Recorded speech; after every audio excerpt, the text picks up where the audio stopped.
They pulled one out, identified it as Thermus aquatis. Big name, don't worry about it. Thermus aquatis and how it replicates itself, how it reproduces itself. Scientists saw that, went back to the laboratory, and unlocked DNA in the 1970s. That discovery is worth trillions of dollars to mankind. Not just shows like CSI and criminology to prove whether you're innocent or guilty by your DNA. More importantly, genetic coding, genetic testing, cancer research. That's what's important, trillions of dollars. Tapping into Yellowstone's ecosystem, using the geothermals for energy and things like that are minuscule in what it'll do for man compared to leaving it in its natural state to study. This is why it's so important for you guys to be here. Because if you don't understand that we need to continue protecting Yellowstone, this area could get lost in development. So I want you guys to appreciate why Yellowstone is here and why it's so important for future generations. As we humans study and learn more, places like Yellowstone help us find out what this planet is all about and where we, as a species on this planet, where do we fit into this picture? Because we're all interrelated. Okay? We're all interrelated. The pool's going to change a little bit.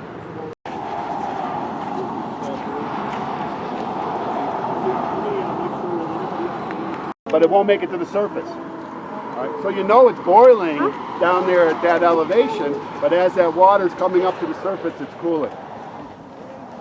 So, again, reiterating, and here you can see that bacteria mat a little bit more. The other thing is, look at the difference between seeing this from this little bit of elevation to Silex Spring that we were standing on the boardwalk. All right? All you need is a little bit of elevation. Why I mentioned grand prismatic and why we should lift you up just a little bit to be able to see.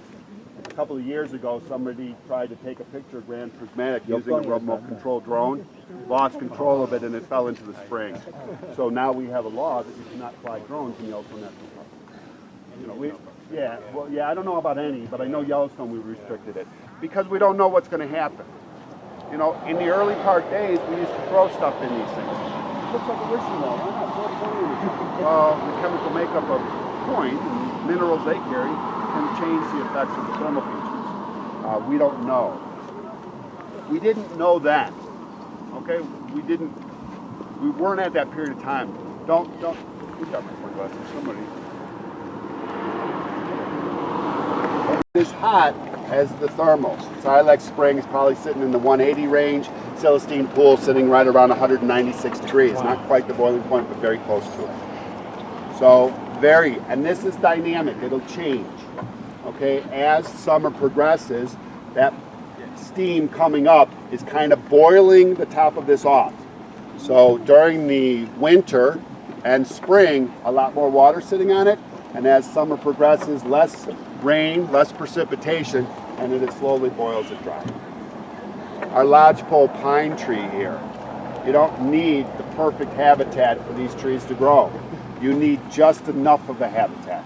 So that little seed landed there, there's enough soil, enough water that it starts to grow.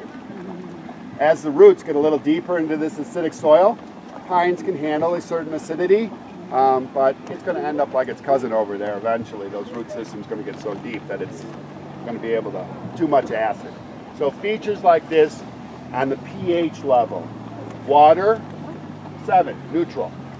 All right, but these are going to have a little higher pH level. The other thing, that earthquake in 1959, these features were much smaller.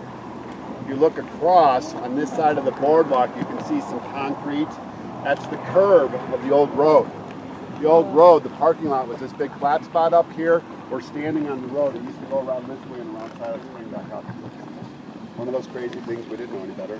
You know, us Americans, we don't want to have to walk. We're just going to roll the window down and look outside. The boardwalk goes either way. We'll kind of meet over on the other side. But either way, there's signs, the interpretive signs, that will kind of tell you exactly what I said.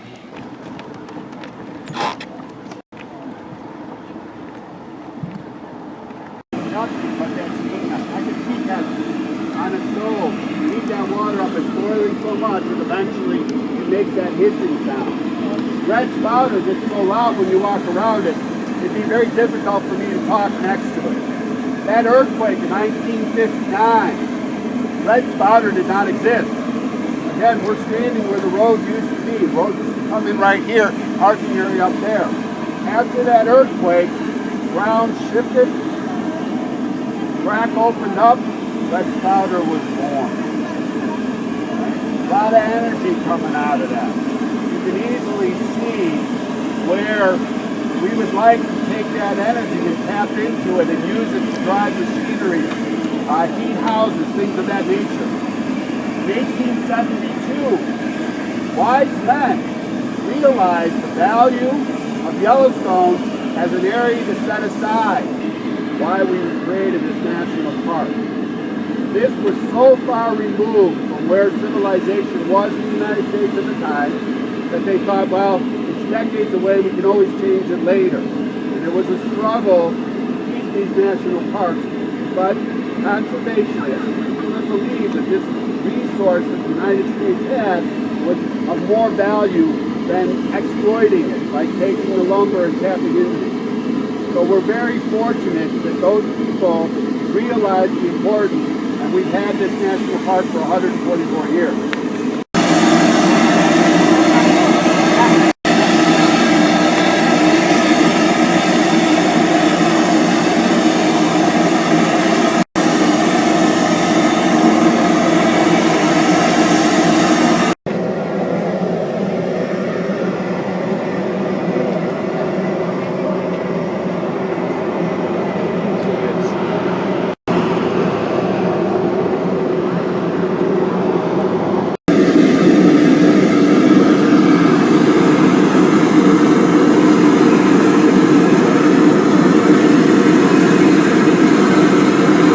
Material, that white stuff, Geyserite. It's the silicon quartz getting dissolved in the water, water coming up to the surface, cooling. Cool water can't hold it in solution anymore, so it deposits it out.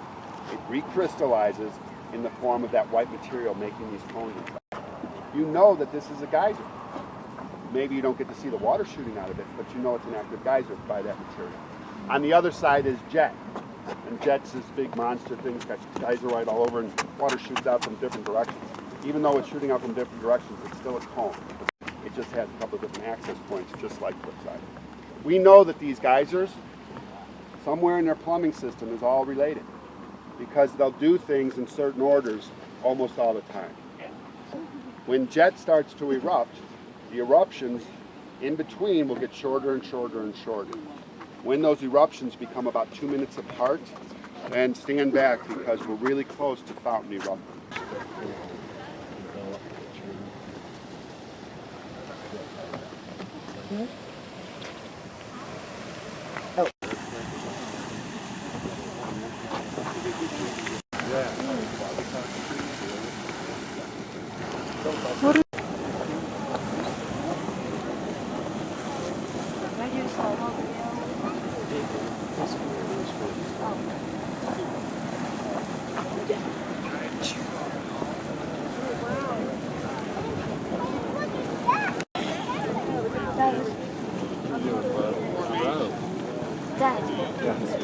Yeah, it's really cool.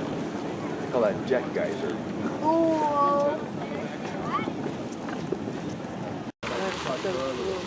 So it's the rock makeup, chemicals coming out to give us that beautiful yellow color. But if it's not erupted, it's erupted, it's very different.